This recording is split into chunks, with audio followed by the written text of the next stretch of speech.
उठाए सवालिया निशान। डीएम से मिले सपा प्रत्याशी, घोटाले की जताई आशंका। लखनऊ में अपर मुख्य सचिव और यूपी के डीजीपी ने की प्रेस कॉन्फ्रेंस। मतगणना की तैयारी को लेकर हुई प्रेस वार्ता।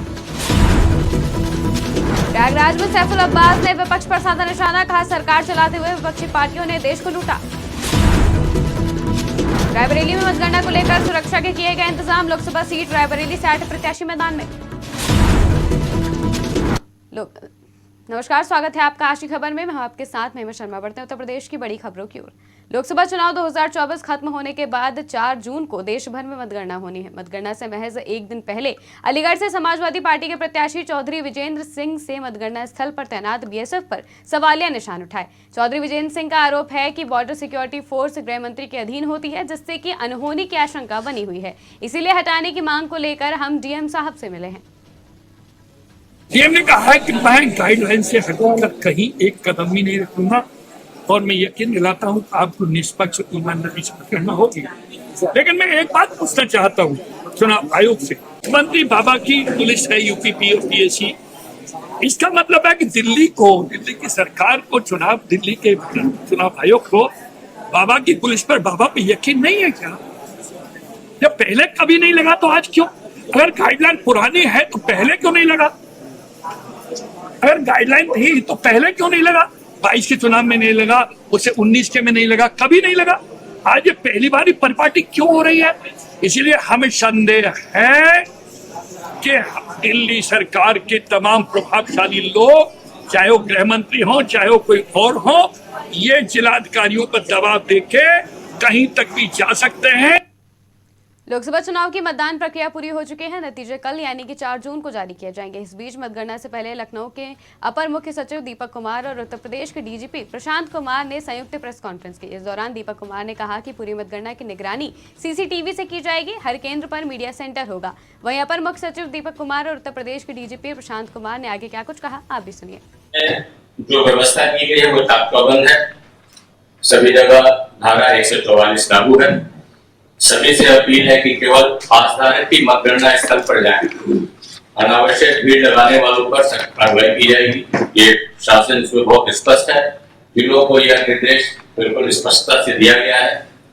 किसी भी तरह के विजय जुलूस की अनुमति जिला प्रशासन नहीं देगा।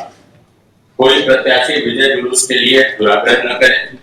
आपने देखा है कि विगत 7 चरणों में चुनाव बिल्कुल शांतिपूर्ण है, कोई भी हिंसक घटना नहीं हुई है। सभी से अपील है शासन की कि मतगणना को भी पूर्णतः शांतिपूर्ण रखें। मैं डीजीपी महोदय से अनुरोध करूंगा कि पुलिस व्यवस्था जो की गई है उसके संबंध में आपको जिससे कहा जा सकता है कि कुछ व्यक्ति वहां भारी संख्या में लोगों को पहुंचने की अपील कर रहे हैं। ऐसे किसी भी चीज से वो लोग विरत रहें, वरना कठोर से कठोर कार्रवाई की जाएगी। शांति व्यवस्था और कानून व्यवस्था बनाए रखने की जिम्मेदारी स्थानीय पुलिस की है और कोई भी व्यक्ति जो कानून व्यवस्था गड़बड़ करने का प्रयास करेगा उससे बहुत सख्ती से निपटा जाएगा और समय आने पे उसका उन व्यक्तियों के नाम भी हम आपके साथ शेयर करेंगे।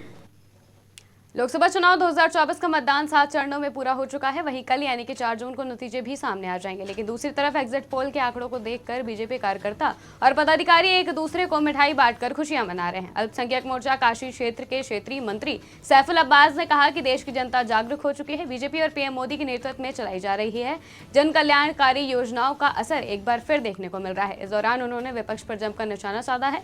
उन्होंने कहा कि जिस तरह से विपक्षी पार्टियों से सरकार चलाते हुए देश को लूटा है, उसका खामियाजा चुनाव में भरना पड़ रहा है। कि विपक्ष जब चारों तरफ से चारों खाना चित होता है तो इसके पास मात्र ईवीएम ही एक विकल्प बचता है कि ईवीएम का रोना शुरू कर देता है।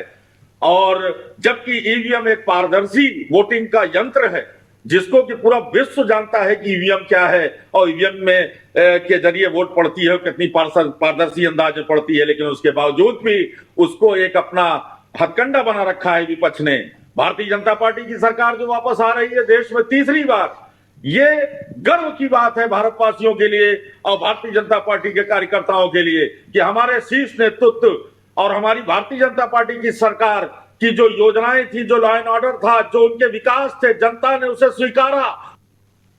लोकसभा चुनाव 2024 की वोटिंग खत्म होने के बाद अब सबकी नजरें नतीजों पर टिक गई हैं। इस बीच तमाम एग्जिट पोल्स के आंकड़े सामने आ गए हैं। हालांकि आधिकारिक परिणाम 4 जून को घोषित किए जाएंगे। वहीं रायबरेली में मतगणना के लिए सभी तैयारियां पूरी की जा रही हैं। लोकसभा सीट रायबरेली से कुल 8 प्रत्याशी मैदान में हैं। मुख्य राजनीतिक दलों से 3 प्रत्याशी हैं, भाजपा, कांग्रेस और बसपा। लेकिन रायबरेली की सीट पर मुख्य मुकाबला कांग्रेस से राहुल गांधी और भाजपा के दिनेश प्रताप सिंह के बीच है।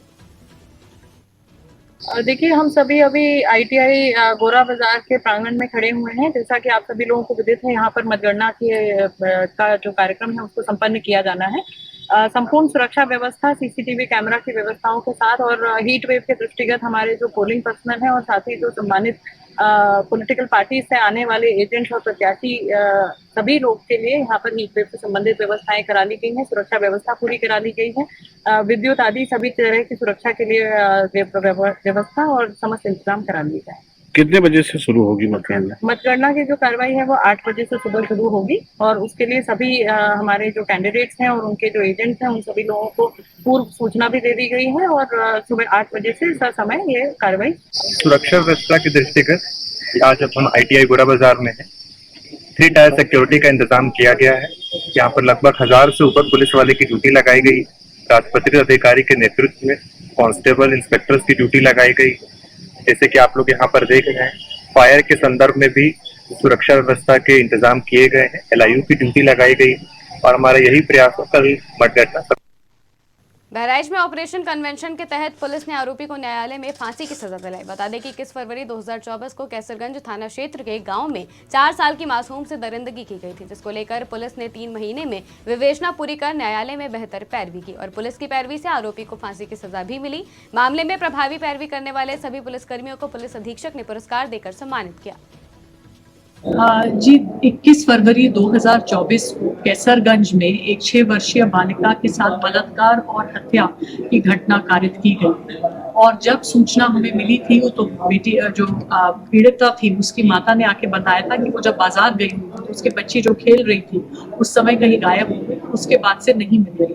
तो उस घटना की सूचना प्राप्त होते ही पुलिस की टीम द्वारा उस टाइम भी सघन प्रयास किया गया था गाँव वालों के साथ मिलकर लड़की की बरामदगी पर सारी रात ढूंढने के बाद सुबह होते होते मुख्य अभियुक्त की गिरफ्तारी की गई थी, जिसके घर पर अक्सर वो और उसके भाई बहन खेलते थे और उसी की निशानदेही पे खेतों से उसका शव भी बरामद किया। प्रयागराज के सैदाबाद सामुदायिक स्वास्थ्य केंद्र में आशा सदस्य, सचिव और गांव प्रधान के साथ बैठक का आयोजन किया गया, जिसमें बड़ी संख्या में आशा बहुओं ने हिस्सा लिया। वहीं इस कार्यक्रम में राष्ट्रीय स्वास्थ्य मिशन के तहत जानकारी दी गई, जिसमें गांव में साफ सफाई पर विशेष ध्यान देने के लिए बताया गया। वहीं बता दें कि मुख्य चिकित्सा अधिकारी आशु पांडे के दिशा निर्देश पर सभी सामुदायिक स्वास्थ्य केंद्र प्रयागराज में चलाए जाते हैं। उत्तर प्रदेश की खबरों में फिलहाल इतना ही। देश और दुनिया की तमाम खबरों के लिए देखते रहिए आज की खबर।